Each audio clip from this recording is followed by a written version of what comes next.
Welcome to the third episode of Sample Size 1, a podcast about unrepeatable experiments in music and art. I'm Dave Hilowitz. Nowadays, if you're going to be in a band, chances are you'll pick one of four instruments: guitar, bass, drums, or keyboards. The idea of what constitutes a rock band got crystallized sometime in the 50s and 60s, when rock and roll emerged as the dominant form of popular music. And I've always suspected that the choice of instruments was actually pretty arbitrary. You know, that it was just something that worked and got repeated again and again.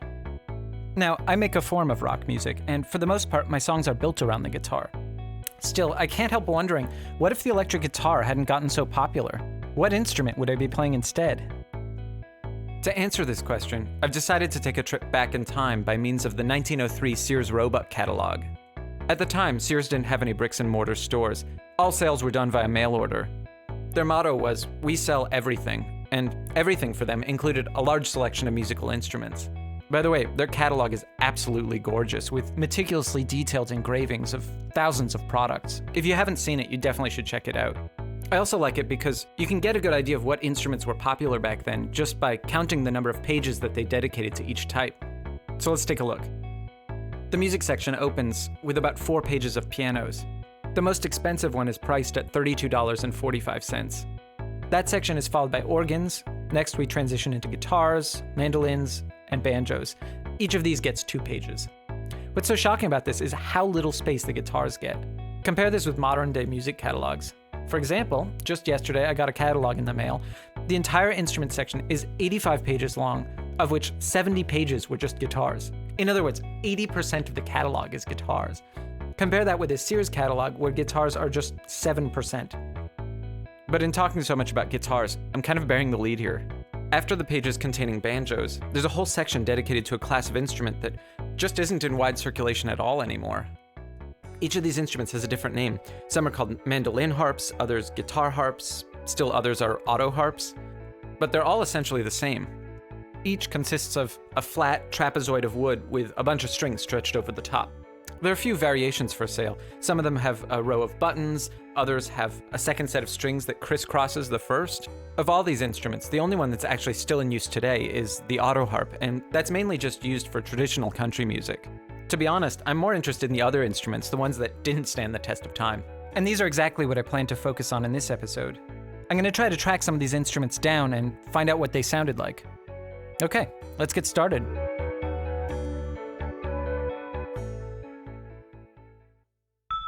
January 9th, 2016.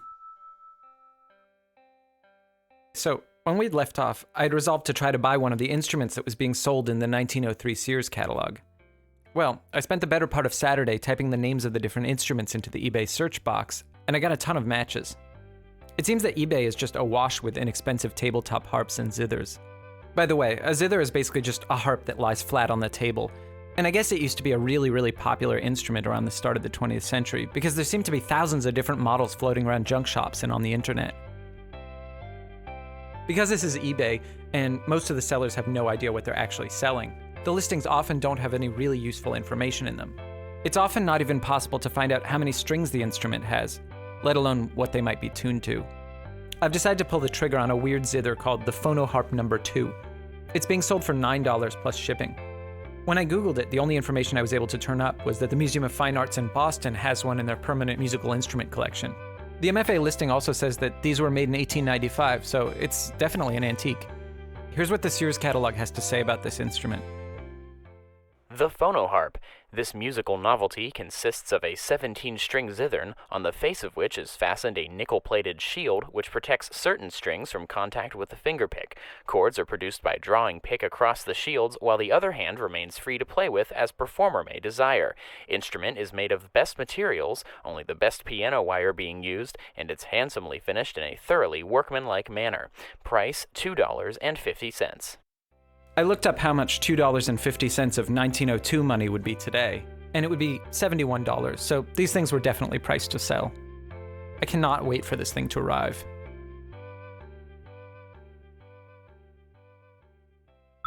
January 16th, 2016.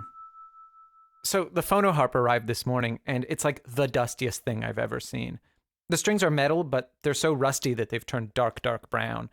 It has this funny metal grill on top of where the strings are, but because the wood has become unglued on one end of the harp, the strings are actually in the wrong position and they touch that grill. When I tried to play it, they scrape against the metal grill and it makes this awful noise. So yeah, I have my work cut out for me. My first order of business is going to be to remove that grill and then remove all of the strings. This should help me get at that wood that needs to be glued. Another challenge is that the strings are attached to these little pegs at one end of the harp, and you can only turn those pegs with a special harp tuning wrench, which of course I don't own. Luckily, they're still being made and they're only like $2. Meanwhile, I've done some more research. I think I have a better understanding of why there are so many different kinds of zithers out there on eBay. As you probably know, there was a huge immigration boom in the US in the mid to late 19th century. Among the immigrants were a lot of Germans, and some of those Germans were instrument makers. At the time, the zither was super popular in Germany, so it only made sense that these makers would start producing the instrument in the US. Over the course of about 30 years, several dozen different zither makers showed up in the US, mostly on the eastern seaboard. The problem was, the zither, as it existed in Germany at the time, was extremely hard to play. It had a fretboard, but then it also had a bunch of loose strings that were kind of separate from the fretboard. All of the strings had different purposes. There were accompaniment strings, bass strings, melody strings. It was a total mess. There was a real desire on the part of these manufacturers to simplify this instrument. And these zither manufacturers got into a really aggressive patent war with one another, each trying to out-invent the next. The stakes were higher than just perfecting this one type of instrument. The zither war was about a sea change in the market for musical instruments. Traditionally, instruments were made for basically two kinds of people: professional musicians and wealthy families who wanted their children to have music lessons. Those were fairly small markets. These zither manufacturers were tapping into a new market that previous makers didn't even realize existed. Ordinary people without any musical training and without the time or resources for lessons, but who nonetheless wanted to be able to play music at home.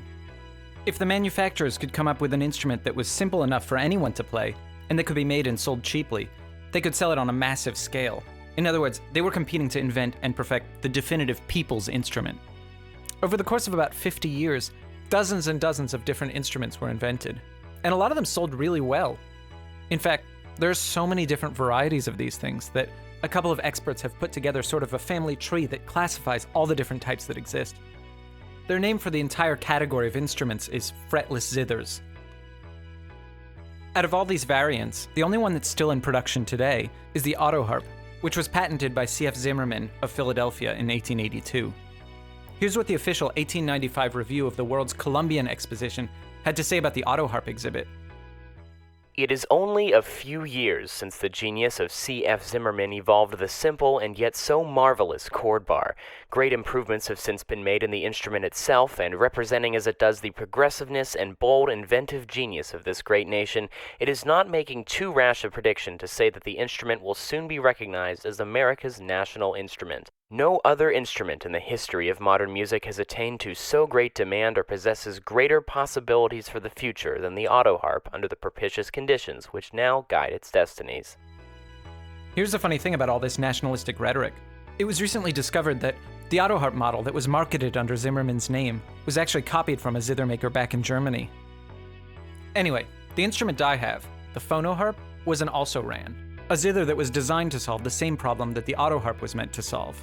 It was made in East Boston, and apparently this specific model was sold door to door, along with a series of song cards that were targeted at non-musicians. By the way, the song cards that came with these instruments used almost exactly the same system of musical notation that can be found nowadays in music video games like Guitar Hero and Rock Band.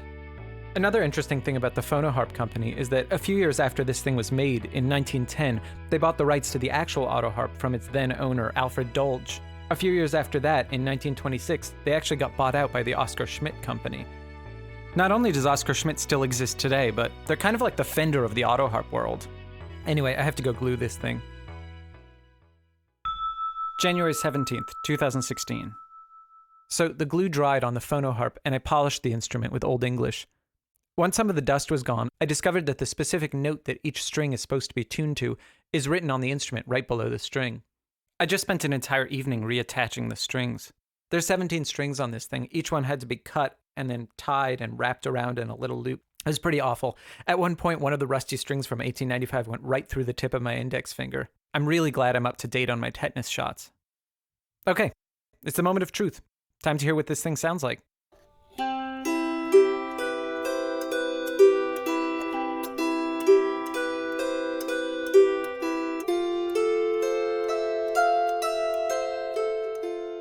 This thing is great. I can't wait to use this in a song. It sounds so much better than I was expecting. There's also the grill. So here's what happens when I swipe my pick along the rows of the grill.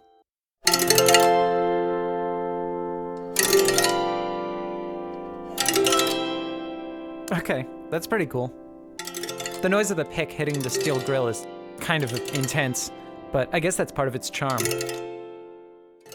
The only downside is that this thing is tuned to the key of C major, and I almost never write songs in C major because it's usually outside of my vocal range. Okay, I'm gonna play around with this thing for a while and see what I come up with. January 23rd, 2016. The other day, my wife and I were driving around Philly, and we were listening to Princeton Radio, WPRB, and they're playing this beautiful piece of music.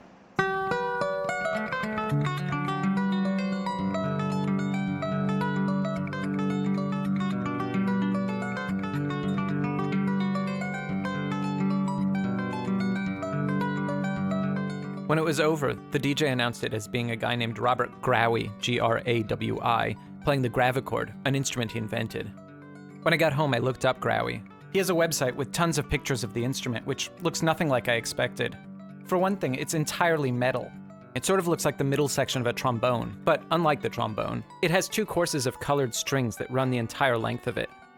It's a sort of double harp that's based on the West African kora. Because it's electric, it doesn't need a resonating chamber. All of its sound comes from special pickups that Grawi designed himself. For a second, I toyed with the idea of buying one, but they're $2,000. Which seems like a fair price, but definitely way out of my budget. The gravichord isn't directly related to any of the zithers of the late 19th century. Still, I see it as part of a separate, but parallel tradition going back to the same period. On the one hand, we have this mass market in industrial products like the auto harp and its many cousins. On the other, and at the same time, we can see a major uptick in the number and variety of homemade instruments, a sort of folk tradition of instrument making by non-professionals, and one that also produced many new kinds of harps. It's weird, but learning about Robert Grawi really makes me want to build a musical instrument of my own. The phonoharp I bought was really cool, but it's only useful if I'm going to play in the key of C. It'd be nice to build something that was just like the phonoharp, but chromatic. In other words, I would want my instrument to contain all of the notes of every scale. You know, like the way a guitar or a piano does.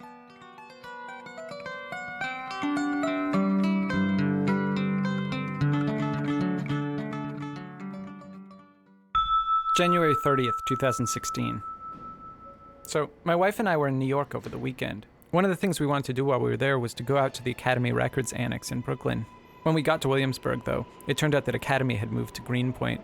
They probably moved years ago, but neither of us had been in a while. Anyway, as we got back on the L at the Bedford stop, there was a guy playing the kora on the subway platform. The kora, you'll remember, is the West African harp that Bob Grawi had been inspired by when he created his own gravichord instrument. Anyway, it was my first sighting of a kora in the wild, or at least it was the first time I saw one and knew what I was looking at. The instrument consists of half of a giant gourd with a wooden stalk coming out of the top. Two sets of strings extend from the base of the gourd all the way up to the top of the stalk. The player holds the gourd between their legs and plucks at the strings with both hands. This particular player's name was Malang Jobarte, and the version of the kora that he was playing was the Gambian kora. His playing was really beautiful.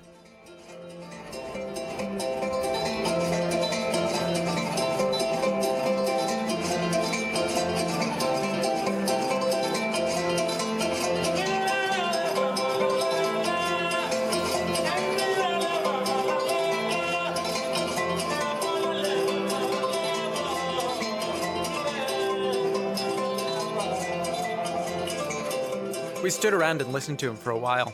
I didn't want to interrupt his performance by talking to him, so I did my best to try to figure out what it was that made the kora sound so good. Due to its nylon strings, the kora has a sweet, sort of chimey sound, kind of like a cross between a Spanish guitar and a harpsichord. It also uses a giant gourd as a resonating chamber, which seems to produce quite a lot of sound.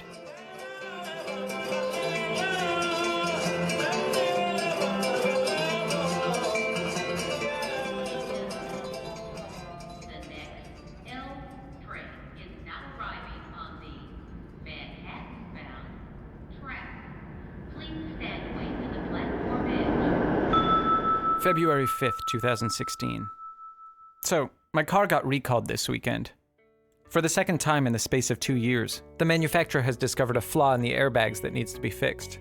The nearest dealership to me is in this quaint little suburb of Philadelphia called Ardmore, and the place is just littered with junk shops and antique stores, so every time my car gets recalled, which seems to be kind of a regular thing at this point, I like to kill time by going to these junk shops. So anyway, there I was this morning, browsing in one of these shops. It was actually a pretty awful store. Their entire inventory seemed to consist of, you know those porcelain figurines? I think they're called Hummels? Yeah, they had tons of those. I did happen to notice that they were also selling an elegant wooden box for $4. The box's original purpose was to store fancy silverware. In fact, it even had a brand label saying that the felt on the inside of it was specially designed to prevent silver from tarnishing. Side note, I'm so glad that actual silver flatware isn't such a thing anymore. Imagine how many years of people's time was wasted polishing silver. It tarnishes like instantly. Anyway, despite the manufacturer's claims, to me, the box could only have had one true purpose in its life, and that was to be the resonating chamber for my harp. It had everything. It was wood, it cost $4. Come to think of it, I think those were my only real requirements. I don't even know what kind of wood it's made out of, and that's super important when you're making a musical instrument. Anyway, I'm definitely going to use this thing. Now that I have my resonating chamber, it's time to order some strings. Unlike the phonoharp, which uses metal piano wire, I want my instrument to use nylon strings, just like the kora. So I'm ordering a pack of nylon harp strings off of eBay. I hope they sound decent.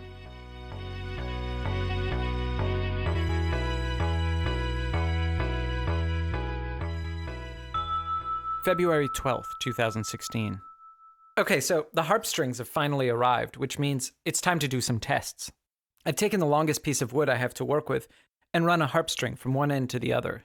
Here's what it sounds like. Not bad. Sort of a sweet sound. So the length of this string is 14 inches, and the note that it's hitting is a C. I know from playing guitar that the octave doubles every time the length of the string gets cut in half. In other words, if I want the note that's an octave above the note I just played,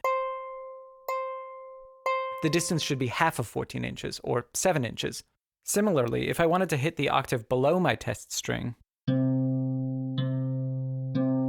the distance will need to be doubled, or 28 inches. I've plotted out what this whole project should look like on graph paper, and it looks pretty reasonable. Tomorrow's Saturday, and I'm gonna get up early and go to Home Depot to buy some wood.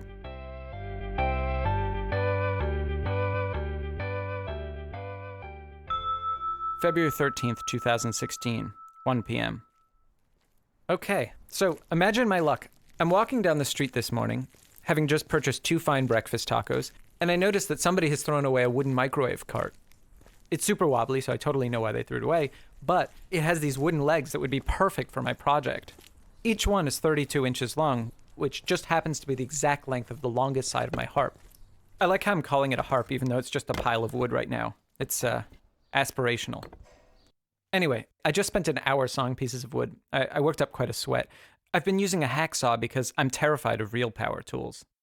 Now that that's done, the next step is to glue this giant trapezoid together. February 14th, 2016. So I'm trying to get myself psyched up for this project by listening to a ton of different kinds of zither music. There are a bunch of different ways that these instruments got used. There's a lot of religious music that came over from Germany in the 19th century. Silent Night, for example.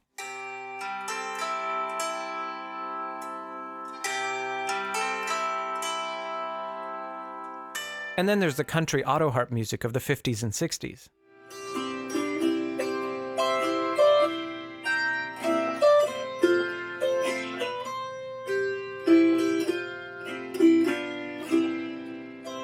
But perhaps the most interesting were the songs of Washington Phillips.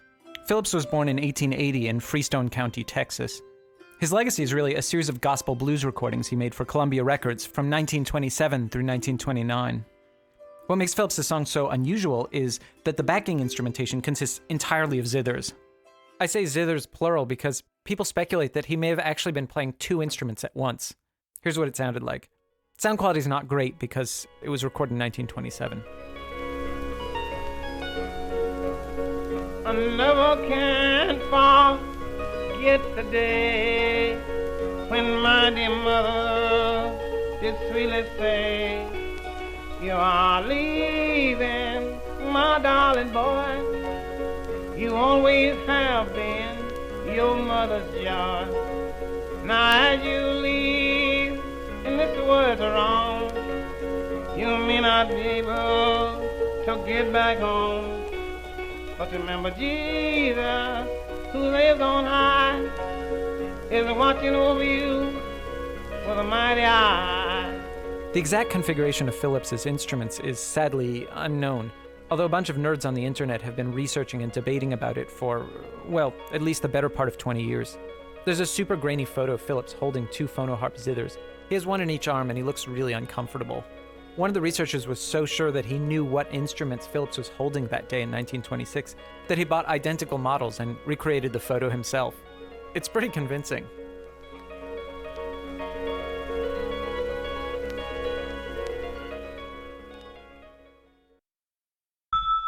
February 24th, 2016.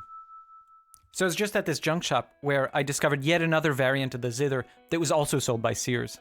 By the way, I'm officially never allowed to go to a junk shop again. Ever since I got interested in these types of instruments, I've been stumbling across them everywhere. This particular one is called the mandolin guitaraphone. The name's kind of a mouthful. It was produced by Oscar Schmidt in Jersey City in 1917. So needless to say, I bought this thing. I brought it home, cleaned it, tuned it. It had all its original strings. It even came with the original owner's manual. It actually looks almost exactly like the phonoharp, except that it's double the width. But what makes it different is that it has buttons at one end of the strings. The buttons are connected to these hammers, and the hammers hit the strings. Unlike the ones on a piano, the hammers on this thing are kind of floppy, which means that they hit the string, then they spring back, and then they hit the string again, and then again, and then again, all of which makes a sound that's just totally insane. Check it out.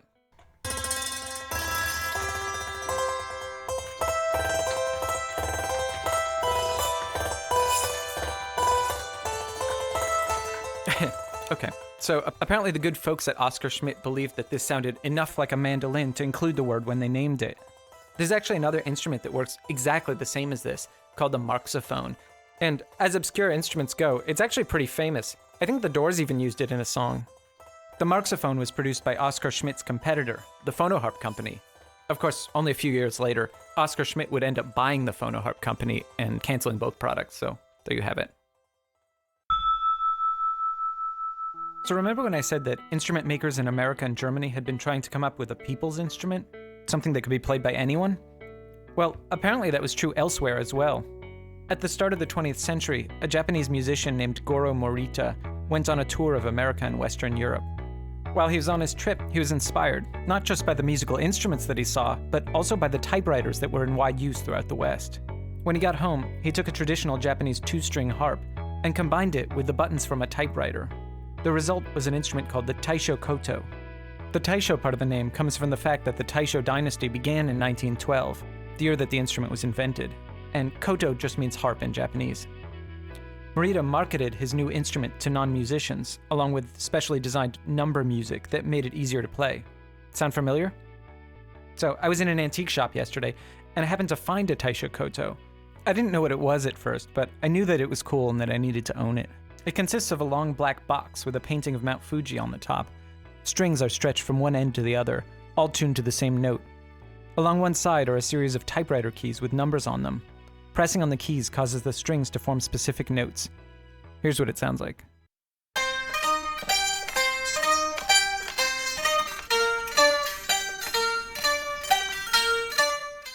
So it seems the Taishogotos became immensely popular in Japan, especially in the 20s and 30s.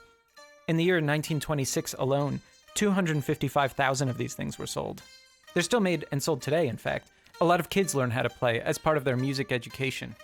Also, in the 30s, the Taishogotos spread to India, where it was given the name Bulbul Tarang. I'm definitely pronouncing that wrong. It's funny, of all the people's instruments I've looked at, the Taishogotos is by far the most successful.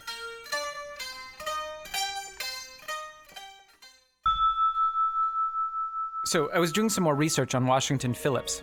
You know, the Texas blues man who performed by playing two zithers at once. It seems there's been a new discovery made by some folks on the internet. Specifically, a journalist named Michael Corcoran has uncovered a horribly racist but also historically useful article about him from a local Texas newspaper called the Teague Chronicle. The article's from 1907, so fully 20 years before Phillips had recorded anything. Here's a selection, and by the way, I'm leaving out the most racist parts, not because they don't matter historically, but because I don't want to repeat them here. There is a Negro in town named George Washington Phillips who has manufactured one of the most unique musical instruments we ever saw. It is a box about 2 by 3 feet 6 inches deep on which he has strung violin strings, something on the order of an auto harp. The music he gets out of the roughly made box is certainly surprising. He uses both hands and plays all sorts of airs. He calls it a manzarine. The discovery of this article is huge. It shows that Phillips had a long history of building his own instruments. Who knows how many others he built that we'll never know about? It's also reopened a dormant debate about what instruments Phillips actually played on those recordings from the late 20s.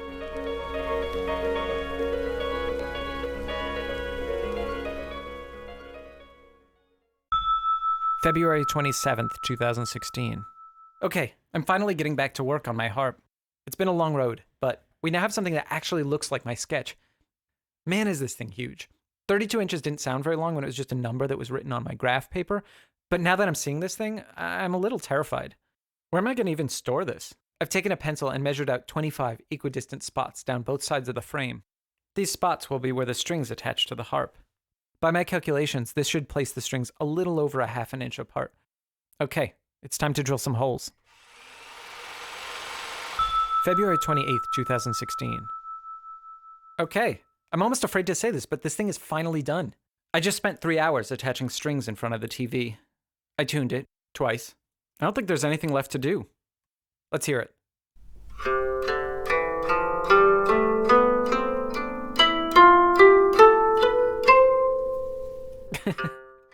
Well, I think it sounds really nice, but I have absolutely no clue how to play it. I think I was secretly expecting that I would just turn the microphone on and I would just somehow let loose with a song of unimaginable beauty within the first 5 minutes. Still, this thing sounds great. Let's make some music. First, I'm gonna get the ball rolling with a metronome track. Let's use a bass drum sample from an 80s drum machine. Okay, now I'm gonna add some harp into the mix.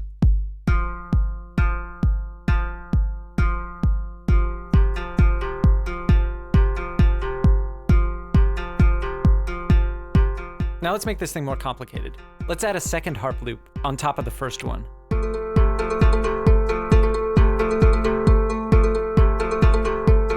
It's almost starting to sound like music. Since the harp is only a treble instrument, I'm gonna add a bass guitar to the loop to kind of balance things out.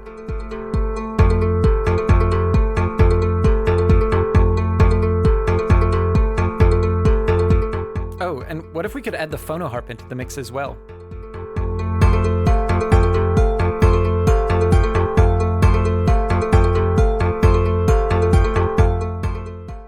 Now all I need to do is write a melody to go over it. The plan is for the song to be entirely instrumental so as to better showcase the harp. Since the harp only has 2 octaves, I've intentionally built my backing loop using only the lower octave so that the upper octave would be reserved for the melody. Okay, that took way longer than I was hoping for. For some reason I had a heck of a time coming up with the melody. Be that as it may, the song is now complete. Check it out.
There's a feeling that I was getting just now when I was playing the harp that I made that I didn't get from the phonoharp. Part of it is that this is a much more responsive instrument. If you hit the strings harder, it gets louder. If you pluck the strings closer to the sound hole, the tone gets rounder and fuller. It has a lot of the same qualities as an acoustic guitar, but it's also pretty different. For one thing, you can play way more notes at the same time than you can on a guitar. Of course, if I'm being completely honest with myself, this wonderful feeling I'm getting probably doesn't have that much to do with the sound at all. There's something about playing a musical instrument that you yourself created that's magical in its own right. Sort of like inventing a language and then writing poetry in it, but with the added benefit that, because it's music, people can still understand you. When I started my quest, I asked, if the electric guitar hadn't become so popular, what instrument would I be playing instead? It's hard to know for sure. Would it really have been the zither? Maybe. Or maybe we'd all be playing the accordion instead.